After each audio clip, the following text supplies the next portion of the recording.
So, if you've ever read Alice in Wonderland, you probably remember bumping into this incredibly bizarre poem about an eccentric old man. And look, at first glance, it really just feels like pure, unadulterated silliness, right? But, as we're going to see in this explainer today, Lewis Carroll's famous nonsense poetry was actually a sharply calculated weapon of satire. He was pulling off something incredibly clever right under his Victorian readers' noses. Let's dive right in. Now, on the surface, the character of Father William seems entirely absurd. We're looking at an elderly guy performing wild physical stunts. I mean, he's finishing an entire goose, bones and beak included, and literally balancing an eel on the end of his nose. It's chaotic, it's surreal, and honestly, it feels completely untethered from reality. Well, at least that's how it seems at first. But that brings us to a really fascinating question. What happens when nonsense is actually a weapon? What if it's explicitly designed to subvert rigid educational systems? Because Carroll wasn't just writing silly rhymes to pass the time here. He was taking direct aim at the incredibly strict, joyless way children were being taught back in his day. To really understand Carroll's target, we first need to wrap our heads around didactic poetry. This was the preachy, highly moralistic children's literature that was absolutely everywhere in the Victorian era. Think of the super solemn hymns by writers like Isaac Watts. You know, these weren't stories meant to entertain you, they were strict tools of instruction. Their whole purpose was basically to beat a sense of proper behavior and conventional wisdom into kids. And this is where it gets brilliant. Carroll's Father William is actually a direct, ruthless parody of a very specific, highly moralistic poem by Robert Southey called The Old Man's Comforts and How He Gained Them. Southey's original piece was trying to teach kids that living a pious, boringly moderate youth would reward them with a peaceful old age. Carroll took that incredibly earnest premise and he just completely turned it on its head. He did this through what we call structural mimicry. By adopting Southey's exact structural precision, the ballad-like quatrains, that super strict rhythmic ABAB rhyme scheme, and the classic call-and-response format, Carroll ironically deployed the enemy's own poetic weapons against them. He basically dressed his chaotic nonsense up in the incredibly formal, rigid clothing of the exact educational tropes he was trying to dismantle. It's essentially a literary Trojan horse. Which brings us to Section 1, Defying the Aging Stereotype. You see, Carroll isn't just mocking the poetry itself, he's mocking the cultural assumptions behind it. The young man in the poem constantly questions Father William with his very measured call-and-response rhythm, and he fully presumes that old age strictly equals fragility, weakness, and intellectual decline. This youth is basically the mouthpiece for the conventional Victorian mindset. He frames aging entirely as a period of solemn physical deterioration, a time where you're just supposed to sit quietly in the corner and dispense pious advice.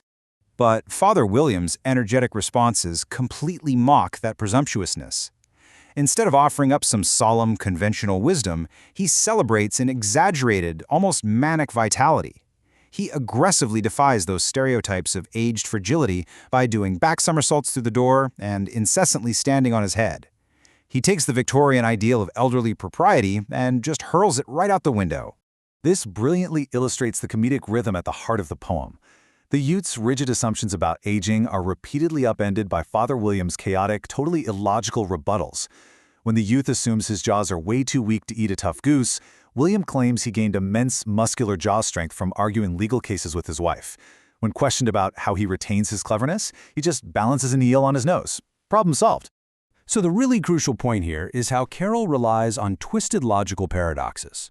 To prove to the young man that it's safe to stand on his head, Father William cheerfully declares that, well, he has no brain left to injure anyway.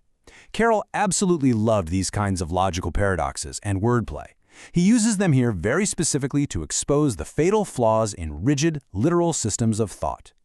And this sets up a continuous, mocking cycle that completely rejects instruction in favor of playful irreverence. Think about the steps. We go from the youth's presumptuous question, straight to an impossible physical feat, and finish with an absolutely illogical justification. This repetitive structure is what truly separates this from typical 19th century children's verse. There's absolutely nothing to learn here. There's no good behavior being modeled, and that is precisely Carroll's point. Then, instead of giving us a neat moral lesson at the end, which, remember, was a strict requirement for a didactic poem back then, Father William abruptly threatens to kick the youth downstairs. He just completely loses patience with the young man's self-important questioning.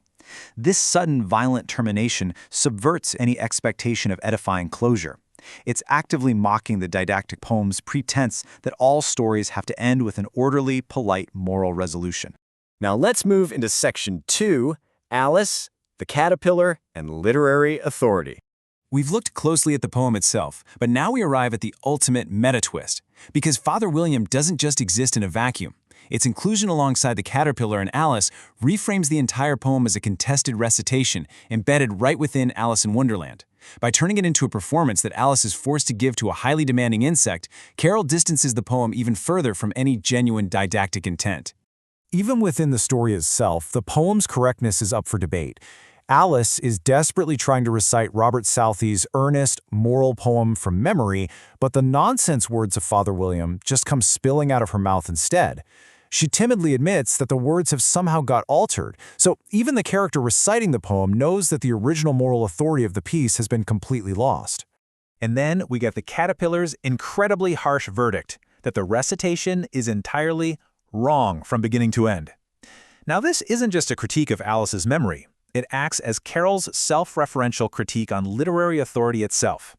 The Caterpillar is playing the role of the ultimate strict Victorian schoolmaster. He demands a perfect recitation, completely oblivious to the creative genius of the nonsense that just unfolded in front of him. This meta-literary commentary really highlights Carroll's broader skepticism toward fixed meanings. Through Father William, Carroll is essentially proving that meaning in language is inherently unstable. He's suggesting that those authoritative, moralizing narratives that Victorian society absolutely loved, they are fundamentally flawed because fixed interpretations simply cannot be trusted. Pedagogical norms, the standard boring ways we are taught to think and behave, deserve a huge dose of skepticism. Which leaves us with this final, provocative thought to take away from our explainer today. If language is truly this slippery, and if even the most earnest, moralizing poems are so easily prone to subversion by just a few altered words and an eel balanced on a nose, can any narrative truly claim absolute authority over the truth? It's definitely something to chew on the next time someone tries to hand you a neat, tidy lesson wrapped up in a perfect little bow.